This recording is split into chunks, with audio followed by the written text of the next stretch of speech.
Laurindo Canombo Vipipili, sou natural do Ambo. No preciso momento encontro-me no estado do Brasil, exatamente de Santa Catarina, e na cidade de Florianópolis. Sou estudante da Universidade Federal de Santa Catarina, do curso de Direito, estou no quinto ano do curso de Direito.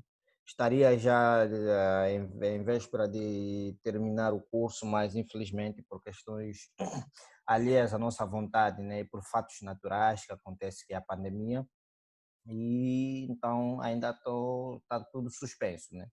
Tá tudo suspenso.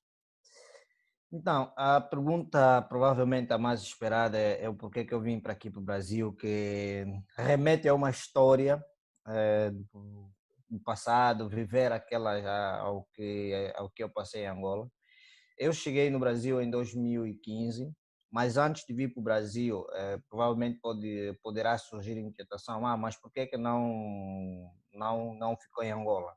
Eu terminei em 2013 o meu ensino médio no Instituto Médio de Economia de Luanda, IMEL, uma grande escola em que eu fiz o curso de Contabilidade e Gestão. Também aí provavelmente surgirá a pergunta de um paradoxo, como é que alguém que fez gestão, contabilidade e gestão e hoje migra para o curso de direito, né? Fiz o curso de contabilidade e gestão. Sempre tive o sonho de trabalhar no ramo jurídico, de atuar no ramo jurídico. Foi um sonho. Ou provavelmente, se não fosse o ramo jurídico, iria atuar no ramo jornalístico.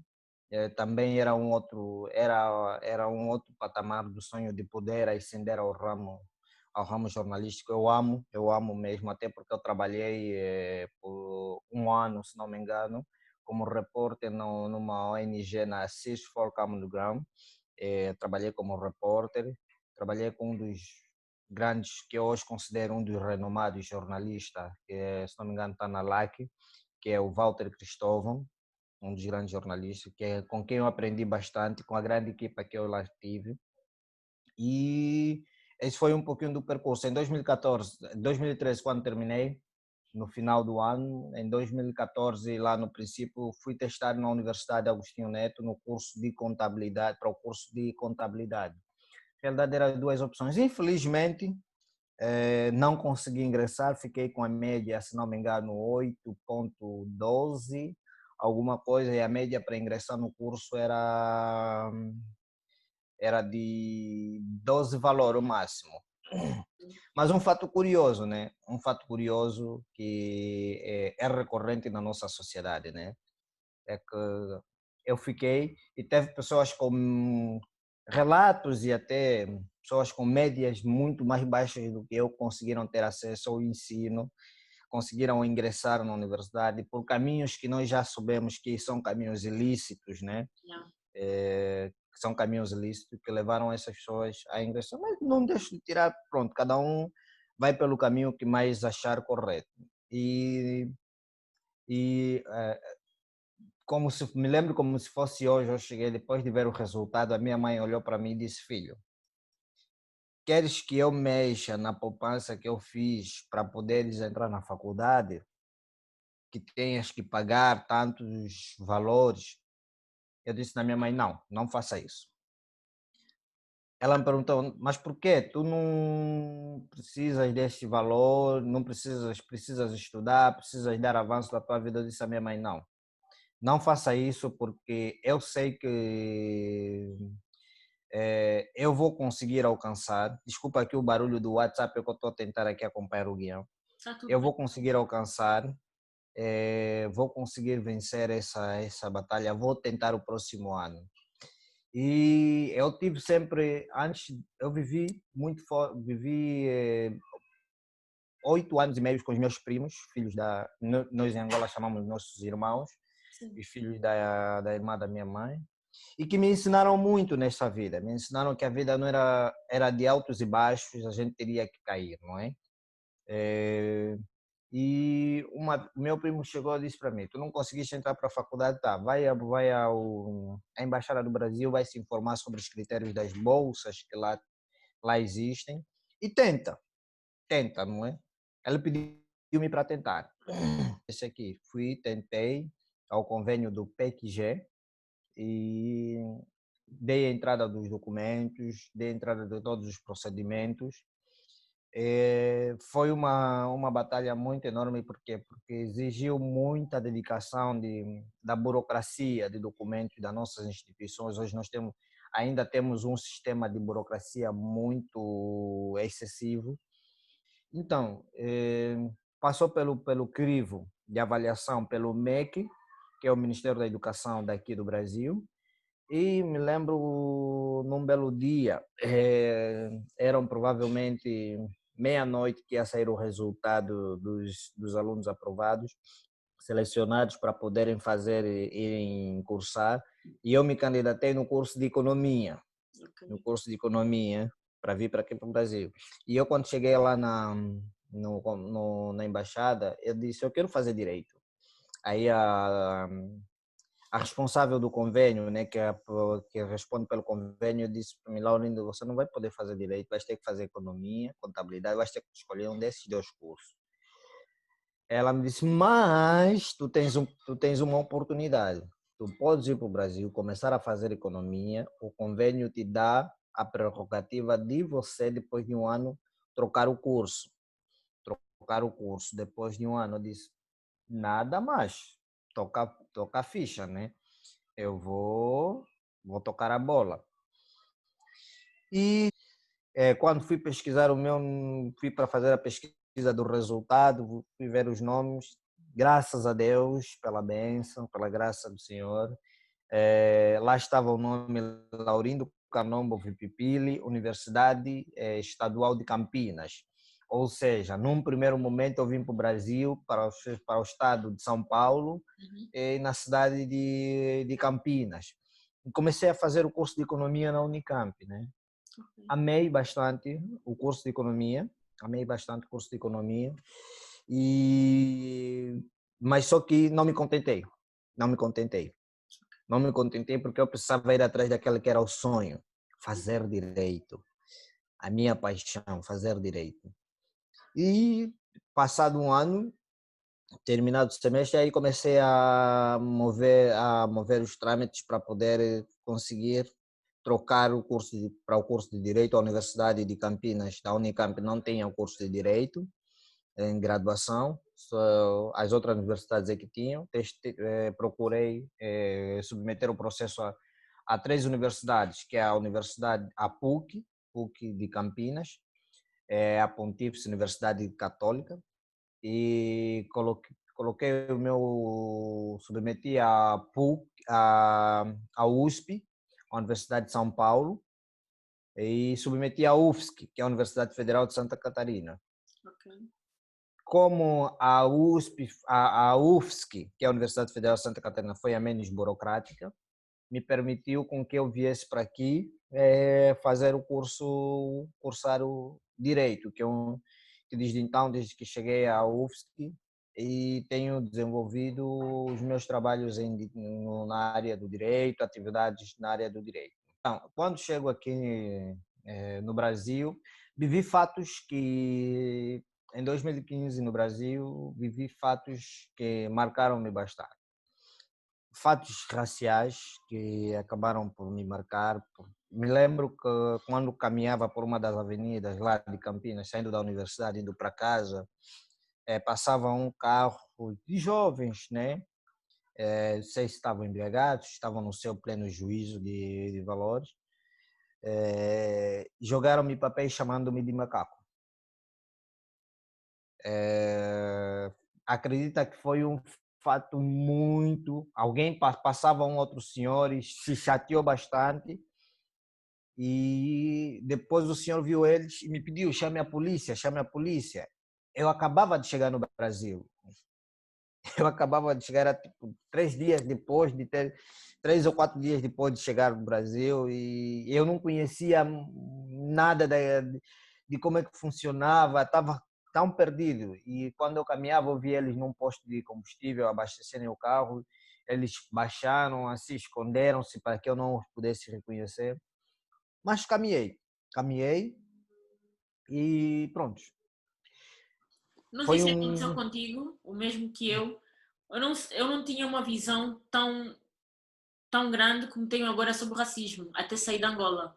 Porque eu era tão fechada, para mim, racismo era coisa de filme, era coisa de novela, até sair de Uhum, Angola e me deparar e sentir na pele o que realmente é o racismo. Então, por isso é que eu acho que eu te percebo quando uhum, tiveram esse comportamento contigo e tu não reagiste. Não foi muito porque se calhar não sentiste, se calhar, não sei, né? Pelo menos quando aconteceu comigo foi muito do tipo, yeah, ok. Só mais tarde é que fui percebendo, yeah, uhum. calma, não é bom, não, Alguma não, coisa está errado não, aqui. não é bem assim. Yeah, porque para mim foi uma novidade, porque para mim era mais coisa de novela, era mais coisa de filme, é uma coisa que não fazia parte da minha realidade, porque estava num habitat em que todos éramos negros, em que todos os Uhum. brancos eram vistos da mesma forma. Óbvio que também Angola tem outros problemas de racismo, preconceito, entre outras coisas, mas não era um assunto, pelo menos falado, como é falado aqui fora. Ou seja, ganhamos uma visão sobre o racismo, sobre esses aspectos preconceituosos, saindo da Angola. Ou se calhar também a geração é outra, né? Estamos num momento da vida e o mundo está num momento de autoglobalização constante que se calhar nos remete mais a esses pensamentos sobre o racismo. Olha, é mesmo nesta linhagem, porque eu não entendia o racismo na perspectiva que hoje entendo, que hoje eu eh, estudo como jurista, né? Como estudante de direito, estudo a questão, um pouco da questão do racismo, em questão legislativa, e na essência mesmo da prática do racismo. Porque naquele momento, para mim, eu só queria ir para casa. Foi um choque grande.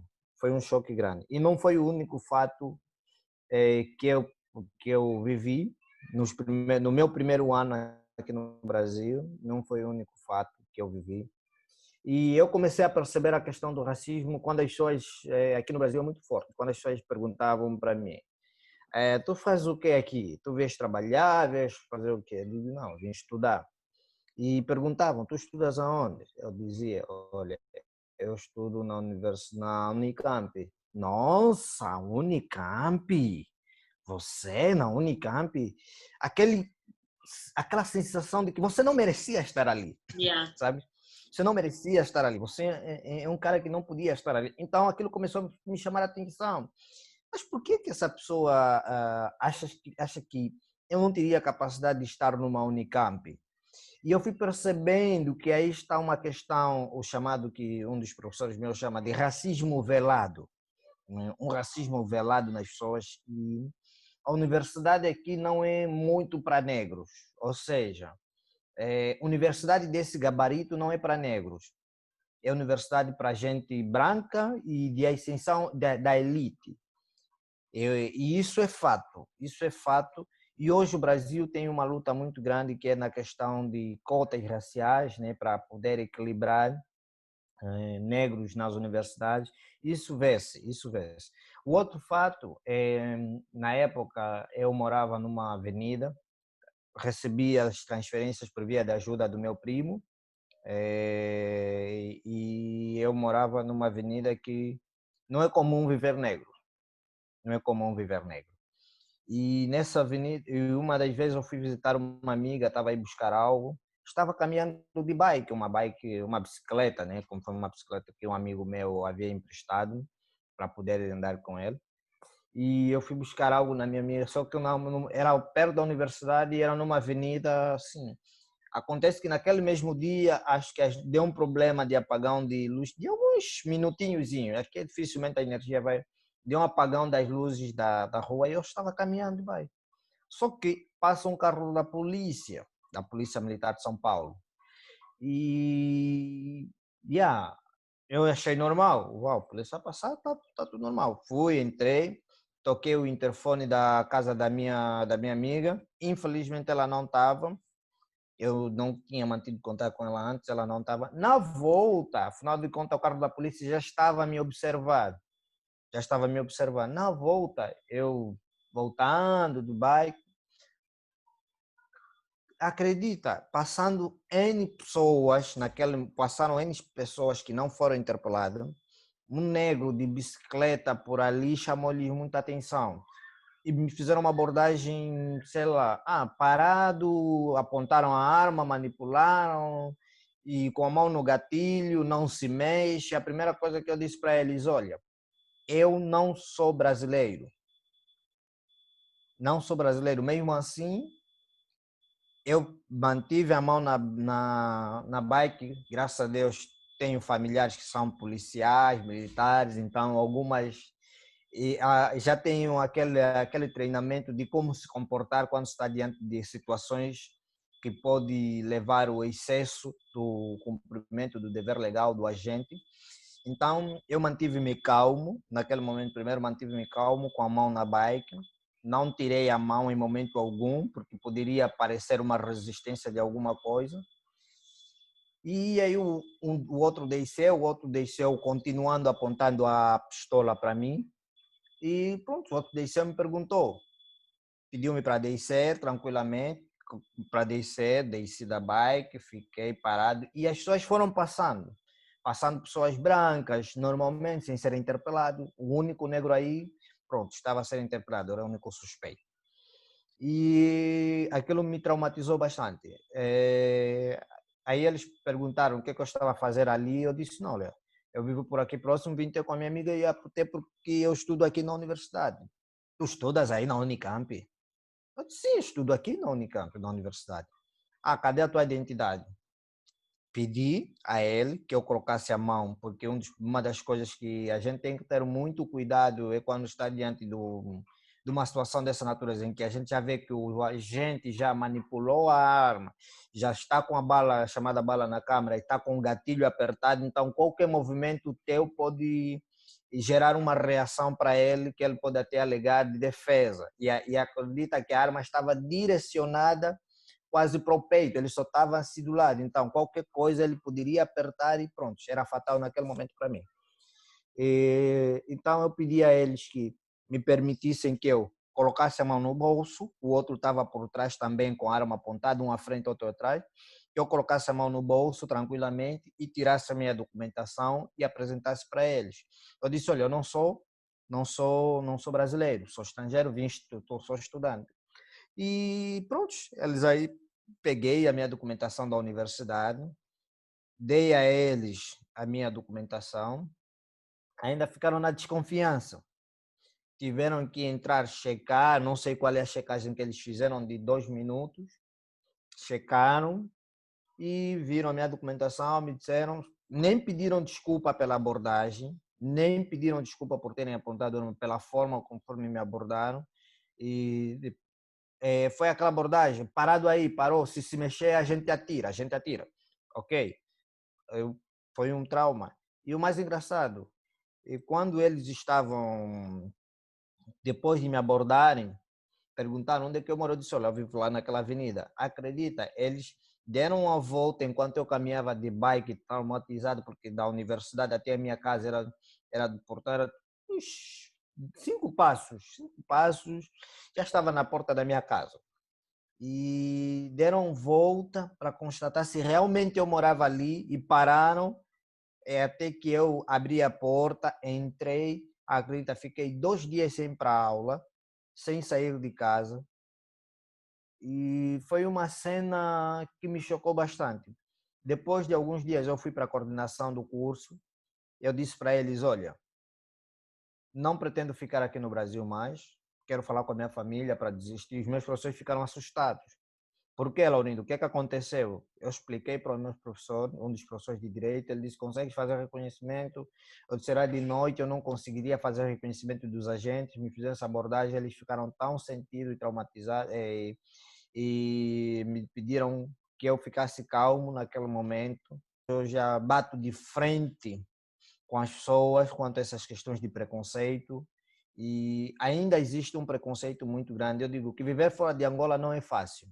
Engana-se quem pensa que nós negros vivendo fora de Angola não é fácil. Por quê? Porque nós tratamos tão bem os brancos, nossos, digamos assim, amigos, não é? Em termos de cordialidade bilaterais. Tratamos tão bem e quando chegamos, quando viemos para aqui, somos visto como macacos, nos perguntam se nós não vivemos com os animais, e até um fato engraçado, já perguntaram se eu vim de avião ou vim de barco, se lá tem aeroporto. Quer dizer, você vive esses fatos assim, né? E, Agora eu lembrei, eu na faculdade, não te cortei, né? uhum, não, pode falar, pode falar. Eu na faculdade também, quando cheguei no meu primeiro ano, o meu colega, eu vim para aqui em 2013, e um colega meu disse-me, Carolina, Carolina, como é que tu fazes? Assim mesmo, tipo, sabes?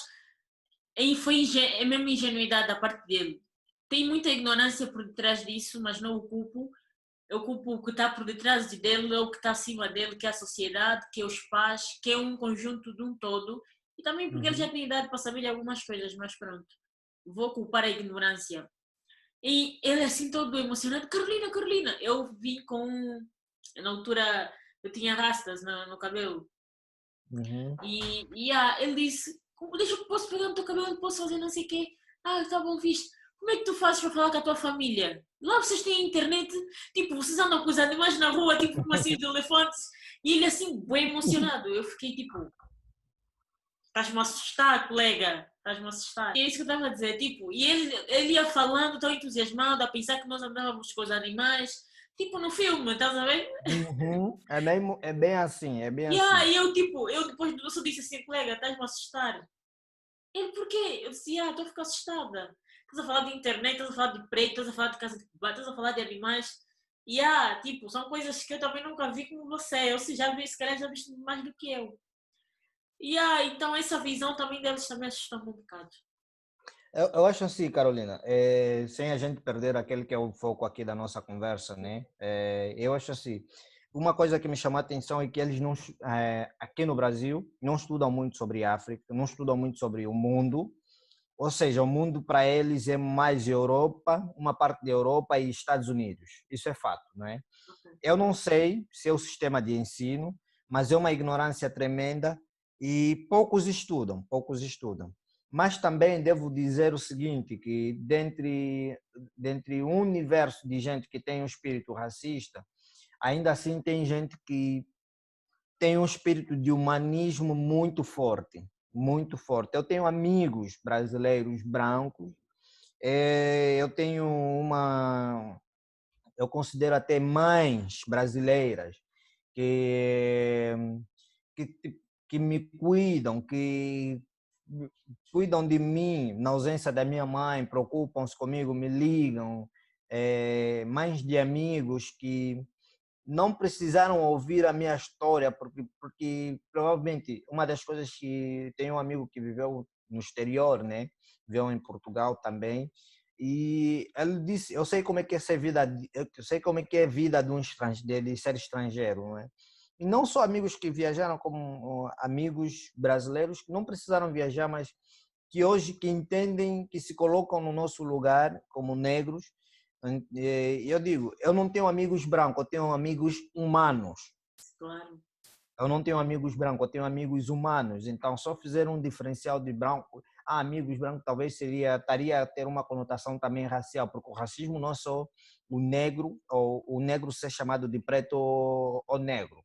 O racismo é também o negro, talvez, de uma forma maléfica, chamar o branco a branquela, não sei mais. Aquelas expressões que também têm uma conotação racial.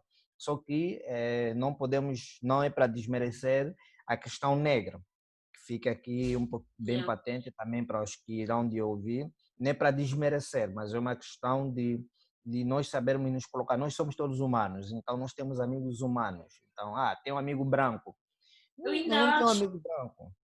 Uhum. Mas eu ainda defendo uma outra teoria e eu vou dizer o porquê. Se nós formos lá um pouquinho mais para trás, eu acho que a maldade está na nossa mente, está na nossa cabeça. E isso é muito culpa do colonialismo, é muito culpa das gerações anteriores, é muito culpa da escravatura, é muito culpa de um passado que nós hoje estamos a tentar desmistificar. Isso para dizer o quê? Eu acho, na minha opinião, eu não me importo que as pessoas me tratem por negra.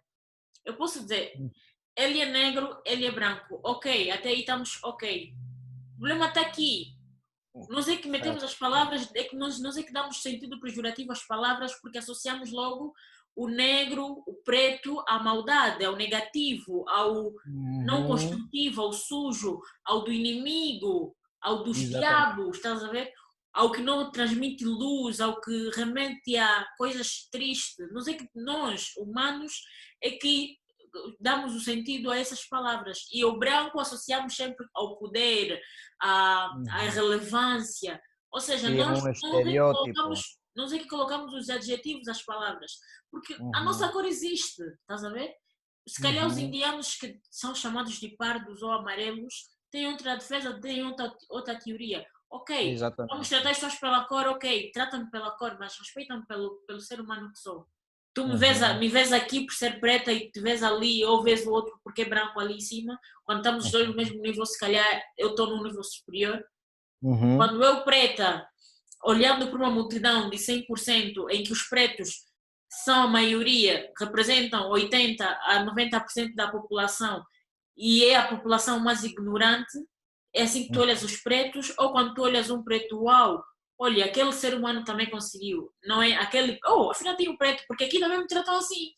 Eu, nos trabalhos em Uhum. que eu passei, em alguns sítios, as pessoas me dizem, ah, mas tens uma preta diferente. Eu, what? Sorry? Remember? Yeah, tipo, porquê que eu sou uma preta diferente? Essa pessoa já não olha o preto como simplesmente uma raça. Ela já está a Uhum. conotar os pretos são maus, os pretos não prestam, os pretos não têm educação, não têm virtudes, não têm quem, mas essa preta, calma aí que ainda pode ser uma cereja no topo do bolo, estás a ver? Mas Uhum. quando é mais nesse, para mim é isso. Eu não me importo que as pessoas me tratem de negra, que as pessoas me tratem por preta, porque eu também digo, olha, os brancos naquela altura, no meu trabalho a maioria é branca, estamos toda hora a usar essa palavra. Mas na minha cabeça, em momento nenhum, eu, Carolina, faço a acusação de que ele é branco, é superior a mim, ou se acha superior a mim, ele é preto, é inferior. Não, eu julgo comportamentos. Porque eu não gosto de Uhum. lidar com pessoas mal educadas, eu não gosto de conversar com pessoas que não têm bagagem. Eu Uhum. não crio, não tenho um ciclo de amizades de pessoas baixas, podem ser brancas ou pretas. Eu escolho com quem eu quero andar, eu faço as minhas Com amizades. certeza. O Me livre-arbítrio. julguem por isso, estás a ver? Mas eu escolho a minha amizade, eu Uhum. faço a minha elite.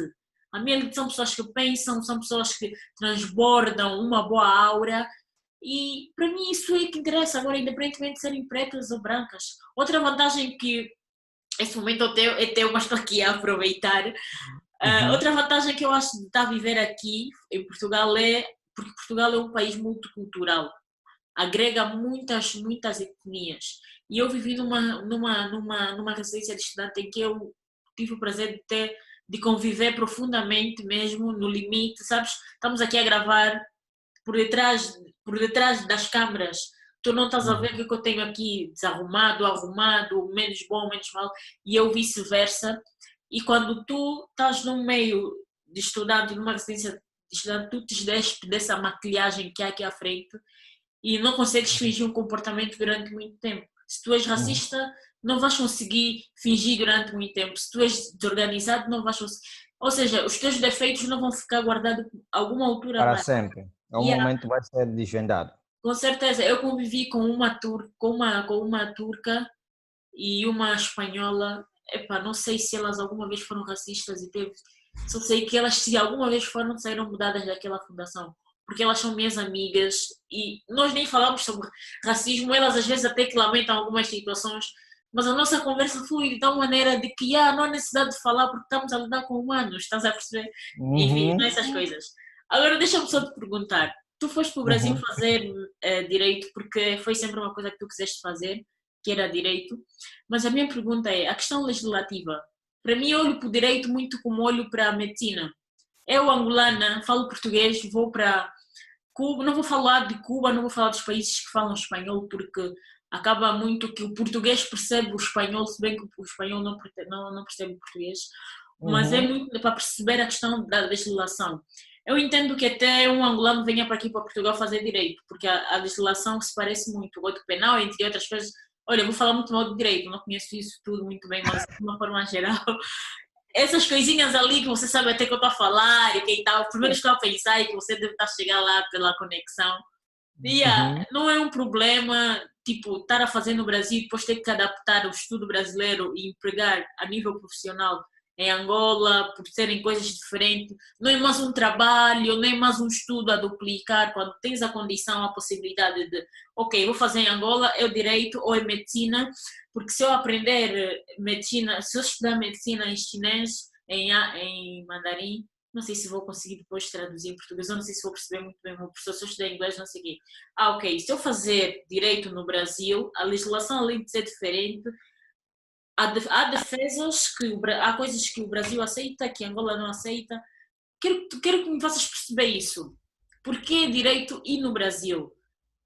E depois as consequências que isso tem de estudar um direito no Brasil, já que o direito abrange lei. Sei que o direito é abrangente, mas a base e a essência são leis, né? Uhum. É Uhum. regido por um código penal. Uma norma, uma lei, um código Yeah, penal, uma exato. norma de direito civil Yeah, e tal. yeah, yeah, yeah. Eu quero que fales um pouquinho disso. Olha, Carolina, essa é uma pergunta que todo mundo me faz, quase todos muita gente faz-me essa pergunta, mas Laurindo, muita gente da família não estás a fazer nada, estás a fazer direito no Brasil. Eu acho que eh, muita gente tem uma percepção errada e, digamos assim, em forma de crítica, endeusam fazer direito em Portugal como fosse estar a fazer direito como se estivesse a fazer o melhor direito, ou seja, quem fez em Portugal tem todo, claro que tem toda uma base já bem sustentada para poder atuar em Angola, porque nós temos uma questão do ponto de vista legislativo muito errada.